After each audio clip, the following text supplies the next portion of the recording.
The Michael Hatfield RE team presents Real Estate and More. Bay Area real estate is different than in all of America. And why? What's up with home buyers? What's on sellers' minds? How is the market? And much, much more.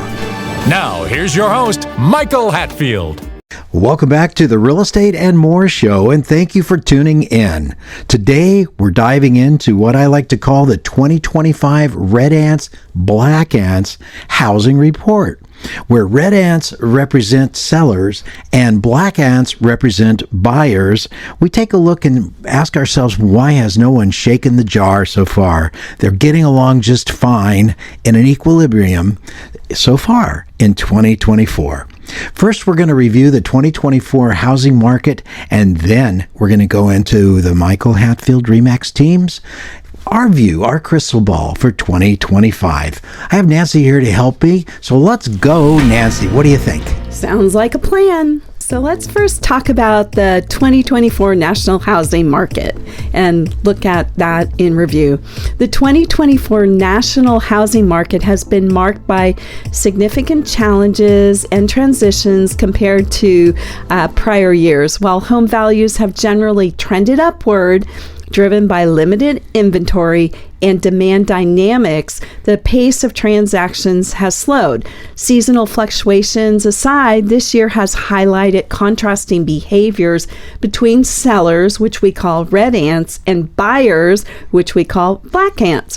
And that's been influenced by economic and psychological factors. Interesting. I'm going to talk about sellers. We said our sellers, the red ants, have been reluctant. They've been reluctant to move. They've actually stayed in their home. Many of them have mortgage rates at 2.5%. It's inexpensive money, or their home is paid off. Why move somewhere else to pay more of a mortgage to get into a house? And so they've been a little bit reluctant, I would say, especially if you have to pay 7.5% of a mortgage rate in order to get into that new property.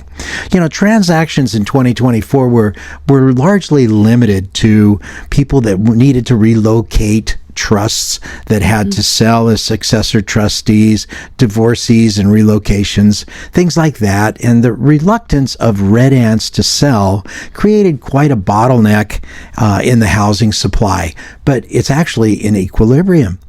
The buyers, we'll call the black ants, they're the primary home buyer dynamic. Then they're aged between 27 and 42 years of age, and they face significant headwinds as the Federal Reserve kept raising the interest rates since 2022.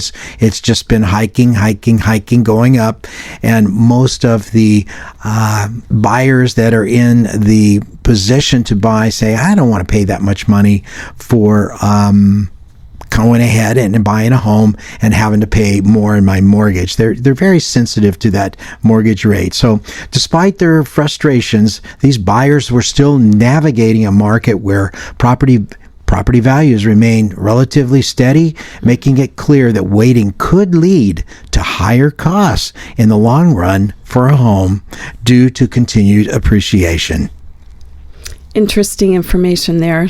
Let's talk about the Federal Reserve's impact. So the Federal Reserve's aggressive rate hikes since April 2022 have significantly shaped market dynamics, and the continual increases filtered into buyer sentiments by mid of 2024 this year, as many realized the implications of elevated mortgage costs. This dampened their enthusiasm for purchasing homes, especially in regions like the San Francisco Bay Area, where transactions began to slow after a relatively good and vibrant first half of the year.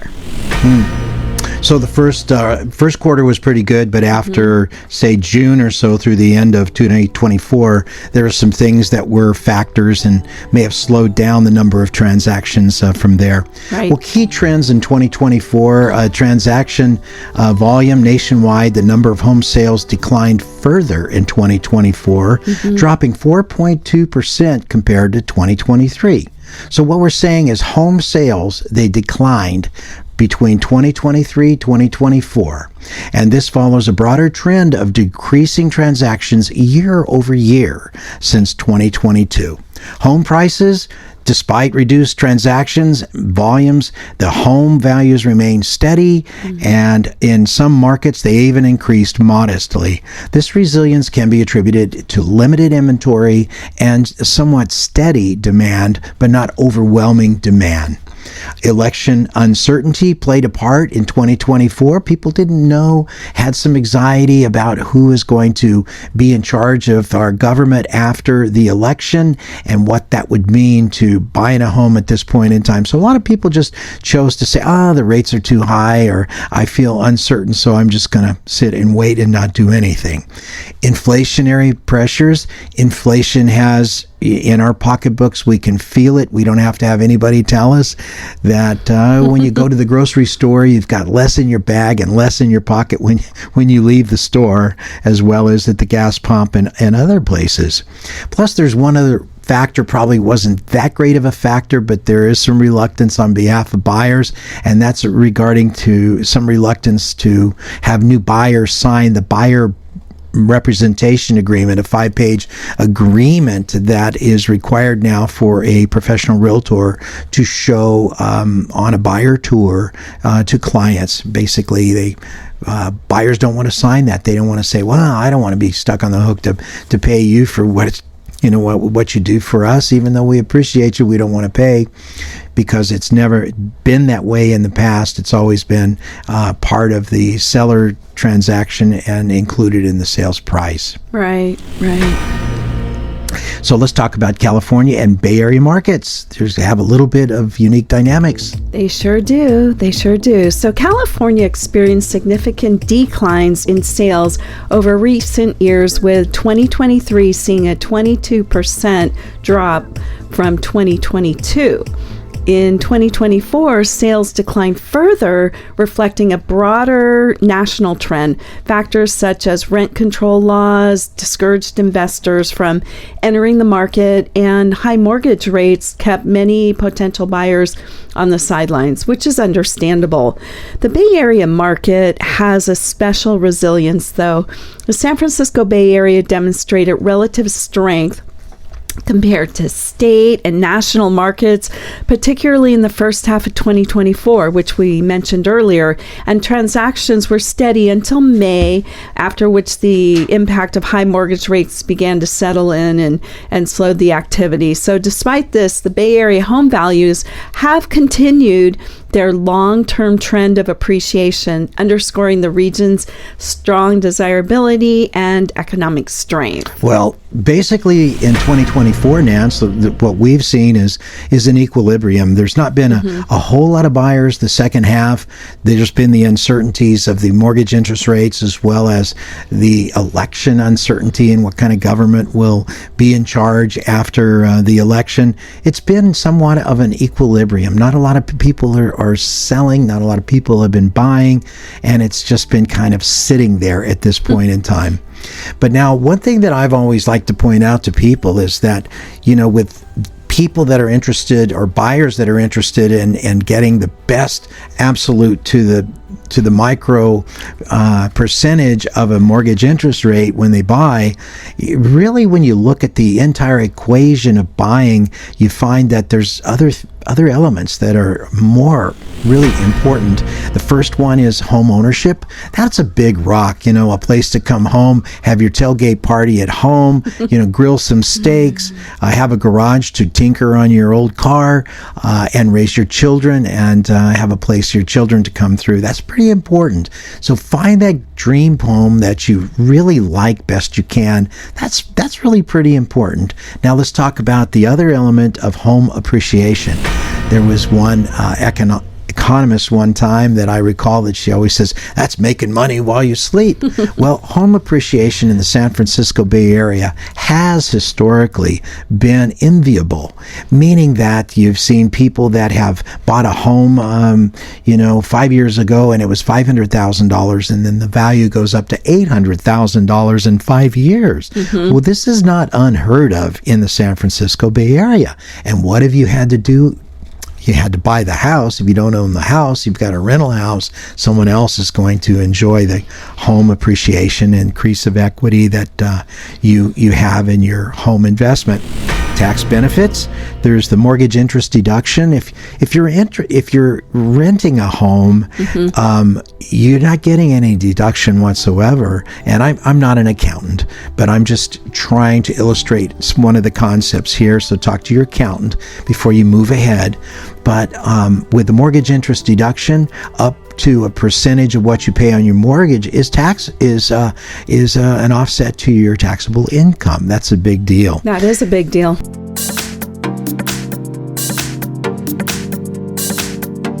We're going to take a short break. We'll be right back.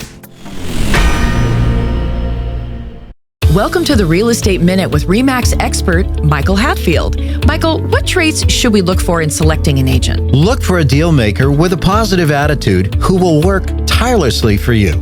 An agent who is adept in multiple offer situations, drafting contracts, marketing and advertising a client's home, is familiar with multiple cultures, experienced in mortgage financing, inspections, and escrow, is a huge asset to his client. What can you do as a plus for clients? Your agent is your eyes and your ears, one who works behind the scenes on your behalf. A great attitude, working well with others, and keeping clients' priorities number one is a given for us. Call 925-322-7775 now to schedule an appointment or complimentary home analysis. For excellence in real estate, call the Michael Hatfield RE/MAX team at 925-322-7775 or go to michaelhatfieldhomes.com. Well, we were in the market to buy a house in Pleasanton for a very long time. So we saw this beautiful house. We walk in, we see Michael and Nancy. We just absolutely loved this house. Michael brought in a wealth of knowledge and experience to the whole home buying process. To mention depreciation, what about depreciation? Well, what is it? It's a non-cash reduction in your taxable income on your tax return. And it's usually spread out the value of the building on your home property over a course of like 27 and a half years. So every year you're able to act as if you didn't make that amount of the 27 and a half years, you didn't make that amount, and it's offset against your taxable income. That's a big deal. It's awesome. Capital gains exclusion. Homeowners can exclude up to $500,000 if you're married when you sell your home. So that means if you bought the home, and let's just say for simplicity, it was $1 million. You bought the home for $1 million. You sold it for $1.5 million. What we're saying here is that before you pay any gains, then you would have a tax credit of $500,000. So you wouldn't owe any taxes in that case. That's a big deal. It's always fabulous. That's what I say. Let's talk next about the perception of mortgage rates. So while mortgage rates remain a prominent concern to many, they should not overshadow the broader benefits of home ownership, the enjoyment of that. And there's a lot of potential for the equity appreciation, the tax benefits of home ownership, which you were just mentioning. Incidentally, historical mortgage rates, this is interesting, have averaged 7.72% over the last 50 years, and buyers can adopt the mindset of, what is it, Michael? Oh, yeah. Buy the home, date the rate. We have I'll just interject here for a second. We have a very good friend up in Reno. She's one of our colleagues. She's a really great agent. Her name is Erin Merritt. So if you happen to run into Erin, tell her that I'm bragging about her on the air. She likes to say, buy the home, date the rate, meaning find the home of your dreams. Let all of these other factors come into play to help you financially, as well as in the form of property enjoyment for you and your family. And then when the rates do come down, don't wait for them to come down, because the appreciation that you could have gained may have outstripped any benefits that you would have had by getting a little bit less of a mortgage interest rate. So when the mortgage rates go down, turn around and refinance. Jump in. So anyways, for many buyers, that decision of home ownership does hinge on the interest rates, but delaying that purchase might lead to the higher competition that happens and rising home prices that may cost you, more in the long run. And once those rates decrease, the herd mentality can kick in and drive a surge in demand, intensifying that competition for limited inventory and pushing the prices upward even further. So taking action during a period of equilibrium may prove a more advantageous thing to do than waiting for uncertain market conditions. So. Well, depending on where you are right now and what you're doing, it may be a great time to buy a home here in the San Francisco Bay Area. Things are kind of in equilibrium and they're just kind of sitting there. And now I know in 2025 that the California Association of Realtors have come out and they said, well, it's going to be okay, but they're forecasting a 10.5% increase in the number of home sales in California. So they're saying if we had so many transactions, it's going to be 10.5% greater in 2025. They're also projecting that all of the units that they had projected earlier at 275,400 units are now going to be at 304,400 units sold in 2025. That's their best estimate from their crystal ball. And they're saying medium home prices are projected to rise by 4.6% in the state, with the Bay Area likely experiencing above average appreciation. The Bay Area is a very special place. Back in the days when I was flying, I would tell my flying buddies, how special the San Francisco Bay Area is as far as home ownership. You've got all of the ball teams locally that you can go to. You got culture that you can go to and see a play when you want to. Great schools, and the big tech industry for jobs is here as well. And I used to just tell all my co-pilots about it, and they would say, "Oh, that's great," and then we would compare values, and then they would say, "Wow, I think I'm going to move to the San Francisco Bay Area." That's it. Yeah. By the way, California Association of Realtors are saying that the mortgage rates are expected to settle right at around 6%, just a little bit less than 6%, and housing supply is anticipated to improve by 10%. They didn't say where that 10% was going to come from, but it is definitely their view. And there's someone else has a different view too, which you're going to talk about. Right. There's alternative views. So not all the experts share the California Association of Realtors optimism. Some predict a potential 4.2 decline in Bay Area home prices by late 2025, citing broader economic uncertainties. So we shall see about that. However, others believe that the market may outperform conservative forecasts driven by improving economic conditions and increased buyer confidence.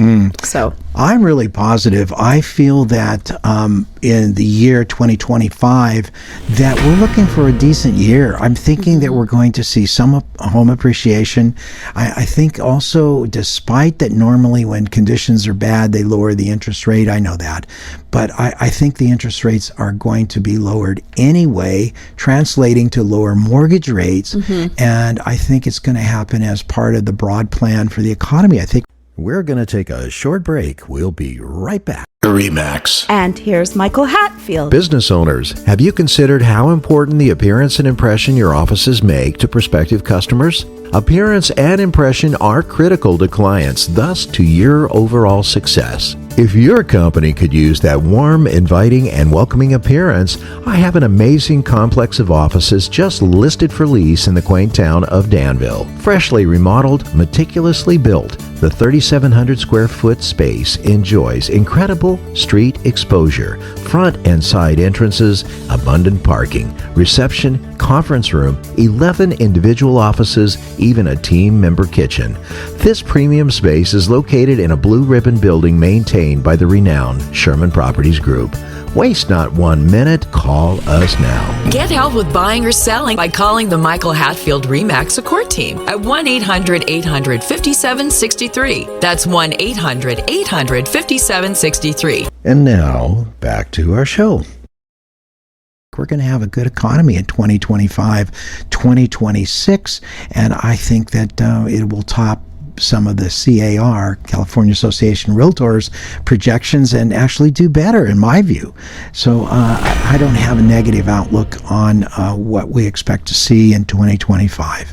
So for sellers, 2025 may represent a prime opportunity to capitalize on strong home values.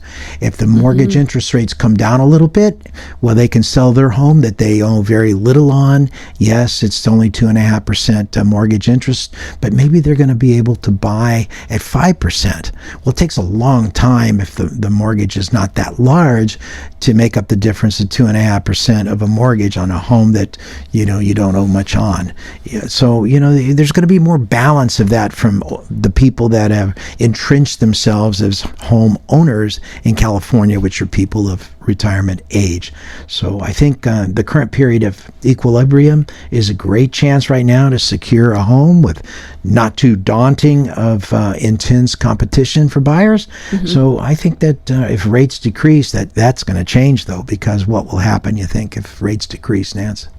I think there will be more activity. Yeah, the herd mentality. Yep. What is the herd mentality? Yep. Everybody wants to do it All now. at one time. Nobody wanted to do it before. Now everybody wants to do it. So we shall see. Absolutely. The housing market remains dynamic, and it's shaped by economic and psychological and policy factors. By carefully weighing the key elements from homeownership's intrinsic value to financial benefits and market conditions, the participants can make informed decisions that align with their long-term goals. I still keep thinking, buy the home that you want, the dream home, date the rate. My best guess is that due to an improving economy, again, mortgage rates may touch down to as low as the 5% level. Inflation, I do believe, will decrease. And why do I think that? I think that we'll also get some new home builders. I think they're going to have optimism. But I think what's going to happen is I think will be a transference of energy back to domestic sources. And if that happens, that's going to drive this economy and make nice conditions for people that work for a living, that have to live here in this wonderful country that we live in. So I'm thinking mortgage rates touch down to maybe as low as 5%. Inflation decreases. New home builders may get very excited about building new homes. And when you pair that with a new buyer enthusiasm, we might find ourselves enjoying an outstanding housing market in 2025. I believe one should not ignore the real considerations and elements of why you buy a house. Why do you buy a house, Nance? Because you want to live in it, right? You want a backyard so you can throw the ball for your dog. Throw the ball for your dog, and the dog have a home as well as the kitties. That's right. Then also, number 2 thing is make money while you sleep. Appreciation. Home appreciation in the San Francisco Bay Area. Yes. Number 3 is the tax benefits that you were paying to your landlord when you were renting are now going to the mortgage, which in turn is tax deductible, and it provides you with home ownership. They help you to buy home ownership, and that is just amazing. So you should not ignore those tremendous wealth building potential elements in the San Francisco Bay Area, and consider the various importance of each one of them before you say, oh, I don't like that 5.5%. I'm going to wait till it's 5.2% mortgage interest rate before I buy. I think that's nonsensical to a degree, and I know no one wants to pay more money for their mortgage loan than they have to, but at the same time, get in there, start letting that home ownership work for you, and look at all of the elements. That's what Uncle Mike says. I agree. So please know that we at the Michael Hatfield RE/MAX team would be honored to work with you in a home sell or a home buy. Working with Michael and Nancy, I was a first-time home buyer and I was very nervous about the process. I didn't really know what to expect. Michael and Nancy were able to take that fear away from me and answered all of my questions. They were right by my side the entire time, and they really helped me find the perfect home for me, and I'm so thankful. Give us a call at 925-322-7775. Wow, what a great time today. So overall is that we're very optimistic about 2025 and everything that it will bring to the housing industry. We're sure glad that we are involved in this industry. We are grateful for the opportunity to serve as buyers agents and sellers agents, and we tend to make friends of the good people that we represent, and we probably wouldn't have any friends if it weren't for the people that we work for that tends to like it, But for me, my friends are all over the United States from the airline business, and what are you going to do there? It's they're all over the place, so you can't quite put them in there. So it's good that we come here, do the best job that we can do, and make great friends with them. So you got any points that you would like to say, Nance, before we close up? I'd just say that we're grateful for all the people that we get to work with, and it's our honor. Truly, it's our honor to do that. She really means it, guys. Thank you for tuning in today for the 2025 Housing Insights, which are the red ants, which are our sellers, and the black ants, which are our buyers. This is our report for 2025, and I am Michael Hatfield. You've seen my bride today, Nancy. You've been listening to the Real Estate and More show. We talk about interesting topics, great people, and of course, real estate. Listen to archived Real Estate and More shows at My Real Talk Show and on all major podcast directories as well. I hope you tune in next week, but until then, have a wonderful week. Please remember to go to our new YouTube handle, My Real Talk Show. That's My Real Talk Show at youtube.com, and touch that subscribe button. You can also find past aired shows at our handle, My Real Talk Show, on youtube.com.